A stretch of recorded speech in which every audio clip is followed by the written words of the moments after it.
This episode has been brought to you by FlowState, the unlimited Webflow development service. Find out more at flowstate.dev. Hello and welcome to another episode of Webflow and Code, where I teach you the underlying code you're writing in Webflow. I was recently talking to an up-and-coming Webflow designer called Timothy Ricks about accessibility, and it got me thinking there's room for a really short crash course in accessibility specifically for Webflow users. And I understand it's a bit of an ambiguous subject and it's not particularly sexy, but it is something worth learning, at least a few basic concepts, so that you are given a level of confidence to know that you're not breaking the web. Now, if you ever watch anything to do with accessibility, the first thing they'll tell you is accessibility is everyone. And it really is, and that's maybe a hard concept to understand, but for the intents and purposes of this episode, I'm going to focus solely on visually impaired users, as that's what I know most. For instance, I'm working on a game at the moment and we got called out for fast moving text triggering epilepsy.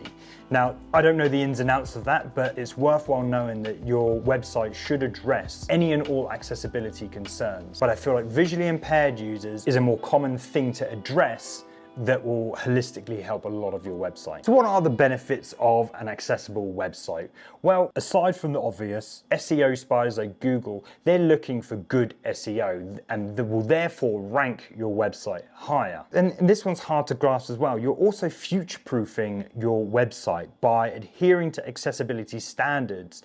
And if new technologies come in, and I'm thinking stuff like the AI Rabbit and the Vision Pro, then you're all abiding by a common way of doing things, and they can leverage those technologies and help bring them to newer technologies that we don't know or understand yet. And with this mindset, by proxy helps you build better websites, just like thinking about stuff mobile first. It almost works like magic. Now, I'll plug one of my most popular videos, which is one of the reasons why I stopped using Webflow a short while ago. And that discusses Webflow interactions and how they kind of enable a completely inaccessible website. Fancy interactions, animations that just make stuff look pretty, that doesn't really matter because that's not understanding the website. You don't need those to understand the website.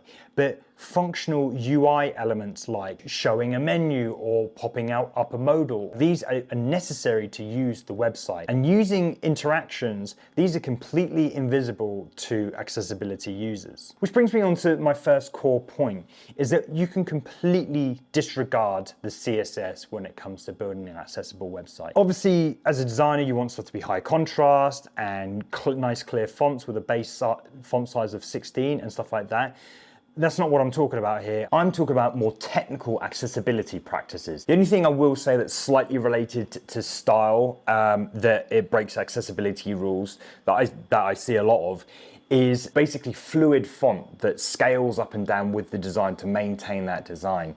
Now, I know this looks good, but prevents the user from being able to increase and decrease the font size. If someone can't see or they've got very limited vision, they need to be able to increase the size of their font. There's a better example, I'll link that, by Kevin Powell, and I think that's a much better solution. Or you just come to terms with the fact that as your browser becomes narrower, the font size just doesn't change on that responsive layout. So the first thing we're going to talk about is HTML DOM structure. And in my last video, I spoke about DOM structure, and no matter how you position your elements using style, it's the order your elements appear on the left-hand window here that matters. So let's say, for example, we've got a heading up here.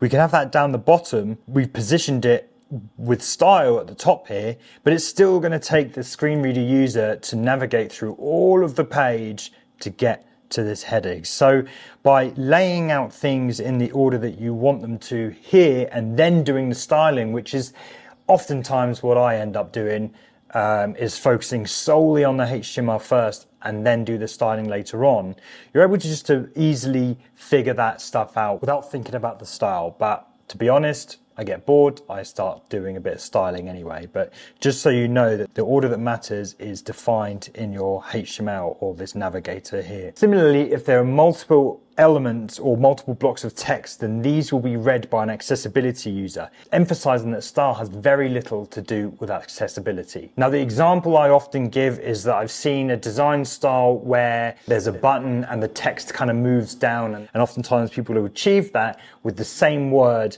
kind of stacked on top of each other and kind of moving it like this. Now, if an accessibility user lands on that element and tries to read it, it will read, button, as an example, which doesn't make too much sense. And there are ways around that, but we'll talk about that a little bit later on. Here's something you might want to try. Try disabling your CSS and look how your content appears on your website. Give it a go. Next, let's talk about correct HTML tags. Now, Webflow only really give you a very limited number of elements, really. Got some tags on the right hand side here, and then just in general the elements that you're able to add here, there's a very limited number of them. And it's worth understanding that while these tags are mostly for SEO, some of them are very important for accessibility. So it's worth learning what they mean, and I have another episode on that one, but we should pretty much avoid using divs everywhere that we can. Now, from that, understanding how screen reader users navigate the website helps us realize why sectioning elements are very important. Now, these are, I think it's nav, section, article, and I think header and footer. I'm not too sure, but these are very important for screen reader users because they navigate the content using these sectioning elements. Now, you can see on this page inside of my body, I've got a main wrapper, which is of type main, the tag main. And then each of these is of type, well, I don't know why that's on the side. That's kind of strange. But each of these are actually a section. This means that an accessibility user can navigate my website one block at a time and choose to go into whichever one they want without having to go through the whole entire page. And then they understand those sections using headings. So each section should have a heading that denotes what that section is all about, because that will be the thing that gets read as they navigate through those sections. Heading level 1, Travel Book Pro. You are heading level 2, About Me. You are currently heading level 2, Keep Me Going. You are currently on a heading level 2. Then they might enter into that section, and they might choose then to navigate that section using just the links. So saying something like click here in the link isn't as helpful, but accompanied by what is actually the link is linking to, they can kind of figure it out, to be honest, but try and be helpful where you can. Without the context of the surrounding text, you have no idea where it will go. Link, click here. Link, start now. Link, learn more. As I mentioned, headings are very important, so worth noting, correct heading structure is a must for SEO and accessibility.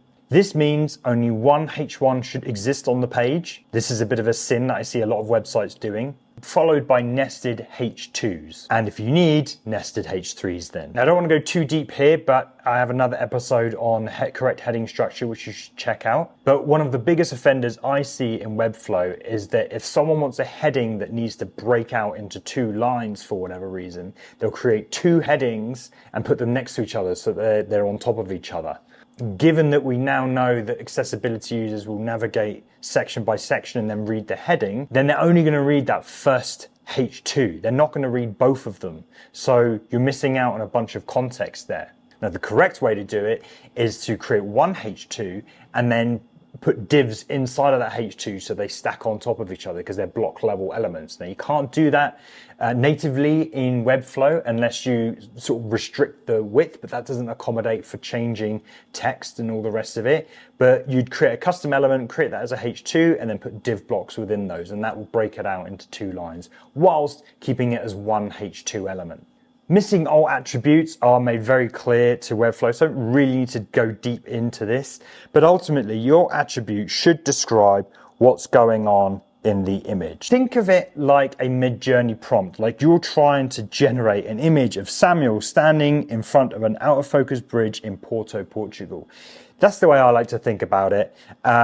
But if it is a decorative element, I don't think I have one on this page, but maybe it's this pin here, I don't know. You can just, in the alt text, you can just select that as decorative, and that is just as good as well. And it just, basically, it's just an empty alt tag. Now, earlier on, I spoke about overriding default behaviors. Now, this is using a technology called ARIA. This is basically to help describe what's happening on an interactive website to those using a screen reader. Even though you show and hide an element, that is still completely invisible to a visually impaired user. So in these moments, we need to announce that something has happened so that they know something is showing on the page, or they need to be aware of an alert that's going on. And we do this using ARIA properties. And this is why when we talk about interactions, I prefer using something like GSAP, because you're able to manipulate and change those ARIA properties during an animation. And this is what you can't do using Webflow's native interactions. You can also change the function of a HTML element using ARIA roles. Now this starts to get really, really complicated, but just for an example, I'm not sure if they're doing it anymore, but the Webflow nav element uses a div with an ARIA role of button, which makes it into a button. Now, just to be clear, this is really bad practice and I wouldn't condone this, but just so you know what the scope of ARIA roles. But I'll link below the many examples they have about how to correctly create these elements using ARIA. I'd rather you follow that than me trying to describe stuff to you or how to do specific things, because there are examples already online. And with all this interactivity stuff, you need to enable as much keyboard interactivity as possible. So let's take, for example, a pop-up modal for a login. If you click a button and you pop up a modal, you need to then focus the user inside of that pop-up modal. And if they were to use tab to try and navigate around, they cannot escape that modal. And then they should be able to close that window with the escape button. So we need to provide additional functionality or prevent functionality using JavaScript for accessibility users. Like I say, you'll see all that in the ARIA examples anyway. And with all that being said, take a look at my video about rethinking accessibility, because you might be able to avoid all this ARIA property changing stuff altogether just by rethinking the accessibility experience. Another thing I see people do is attaching interactions to non-focusable elements. Now, there are only really a few focusable elements, particularly in Webflow, and that is links, buttons, and form elements. Now, if a screen reader user can't focus on those elements, they can't trigger that interaction if that's what you want to happen. So we really need to be utilizing focusable elements and then binding interactions onto those focusable elements. I mentioned forms. Another thing I see a lot of, and Webflow kind of encouraged this, which I don't like, is that form elements, they need an accompanying label so a screen reader user can know what they need to type into that form input. They don't read placeholders. I will link above an episode I talk about hidden context, which basically, as a prime example, you can provide a label to an input and then hide it for visual users and still have it work for screen reader users. So I'll link that below and that can kind of go into a bit more detail on that. Now conversely, if you want to show an element to visual users but want to hide it from screen readers, you can use ARIA Hidden. This is great for like emojis or little icons that appear in between text or stuff like that. You can just hide them. So I think that covers everything, particularly with regards to Webflow. It's not an awful lot, but it should be enough to help you determine whether you're building an accessible website or you're breaking accessibility rules. Now, if there's anything I've missed, then please, please, please link it or comment down below so we can all get better together. Thanks for tuning in. Like, subscribe if you haven't already, and until next time, happy no coding.